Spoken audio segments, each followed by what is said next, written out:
Bilang isang Batanggenya po, ang mother ko po Batanggenya, ang father ko Batanggenyo, talagang tubong Batangas po kami. Sobra po yung pagmamahal natin sa mga kababayan natin dito sa Batangas. Though tayo po nagbigay na rin po tayo ng tulong sa Quezon, sa Nueva Ecija at sa Bicol po. Ngayon po, ako po personally pumunta dito sa Batangas dahil syempre personal ko pong gusto makita yung mga kababayan natin dito na maitutulong natin, lalo na po yung mga namatayan.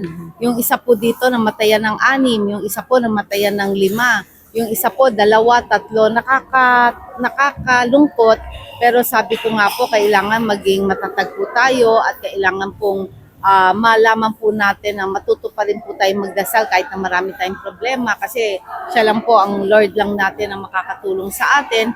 At ang aking pong sabi nga sa kanila, kumontak sila sa atin sa OFW Party List. Binigyan po natin ng mga QR code. Kung problema po tungkol sa edukasyon, sa seminar ng mga mental health, ganun din po yung sa mga medical kasi syempre dapat nagpapacheck up din po tayo, makakatulong po ang OFW Party List at ganun din po tayo po ay sana po mapabilis na yung ating pambansang pabahay sa OFW. Although syempre para sa OFW to, pero syempre kahit po hindi OFW, basta mapamilya po kayo ng OFW ay pwede po kayo magkabahay, though medyo mabagal.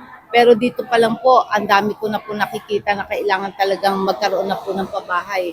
So, tayo naman po ay willing pa tayo mag-donate ng lote para lang po magkaroon ng bahay ang ating mga kababayan dito. Pero sana po yon number one, humingi po tayo ng tulong kay Lord, magdasal po tayo, magpasalamat sa the blessing, humingi ng tulong na maging matatag tayo. At sana po, kung ano man po ang pwede maitulong ng OFW Party List, nandito lang po tayo.